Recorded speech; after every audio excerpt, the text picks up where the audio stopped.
Vivekananda college கிரவுண்டில் தான் நிற்கும். இது எங்கே இருக்குன்னு பார்த்தீங்கன்னா அகஸ்தரம் விவேகானந்தா காலேஜ் கிரவுண்டில் தான் நிற்கும். காய்ஸ், இந்த கிரவுண்டை பார்த்தீங்களா எவ்வளோ பெருசுன்னு பார்த்தீங்களா? ஆனால் விளையாடுறதுக்கு யாருமே இல்லை. நம்ம ஏன் இன்னைக்கு இங்கே வந்திருக்கோம்னா, நாளைக்கு வந்து நம்ம டூர்னமெண்ட்டு ஸ்டார்ட் பண்ணுறோம். ஆல்ரெடி ஒரு வாரம் ஸ்டார்ட் பண்ணி போயாச்சு. நாளையிலேருந்து எல்லாம் பெரிய பெரிய டீமாக வரும்.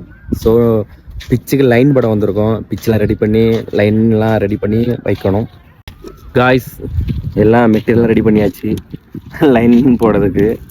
வேறு யாருமே வரல, எல்லோரும் லேட்டாக வருவாங்க. நம்ம இப்போமே ரெடி பண்ணி வைப்போம் அப்படின்ட்டு எல்லாம் ரெடி பண்ணி வச்சாச்சு. இந்த நாய் வேறு நம்மளை ஒரு மாதிரி பார்த்துட்டே இருக்கான்.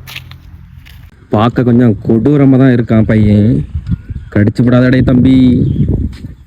இங்கே பிச்சு நாங்கள் போன வாரம் போட்டு வச்சது. யாரும் விளையாடி இருக்கா ரெண்டாவது காலேஜ் ஸ்டூடெண்ட் யாரும் விளையாடிருப்பாங்கன்னு நினைக்கிறேன். காய்ஸ், இப்போ ஒரு சம்பவம் என்ன பார்த்தீங்கன்னா, லைன் போடுறதுக்கு சுண்ணாம்பு ரெடி பண்ணி வச்சுருந்தோம். போன வாரம் ரெடி பண்ணி வச்சுருந்தோம், மீதி வச்சுட்டு போயிருந்தேன். விஷயம் என்னென்னு பார்த்தீங்கன்னா, சுண்ணாம்பு இருக்க நிலைமையை பாருங்கள். சுண்ணாம்பு கட்டி பிடிச்சிட்டு சுண்ணாம்பு நிலைமையை பார்த்தீங்களா எப்படி இருக்குன்ட்டு. இனி இதுக்கு இப்போ மறுபடியும் ஒரு 5 கிலோமீட்டர் தள்ளி போய் சுண்ணாம்பு வாங்கிட்டு வரணும். சாமான் என்னெல்லாம் கஷ்டம் பார்த்தீங்களா? ஒரு மேட்ச் நடத்த என்னெல்லாம் கஷ்டப்படுறோம். இன்னும் பேருக்கு உழைப்பு இதில் இருக்குது. இதெல்லாம் நினச்சி பார்த்தா கஷ்டம்தான் கொஞ்சம். எல்லாம் ரிஸ்க் எடுத்த மேட்ச் நடத்துகிறாங்க. இப்போலாம் ஒரு விளையாட்டு போட்டியை கொண்டு போகிறது ரொம்ப பெரிய விஷயம். கம்பெனிக்கு வேறு யாருமே இல்லை.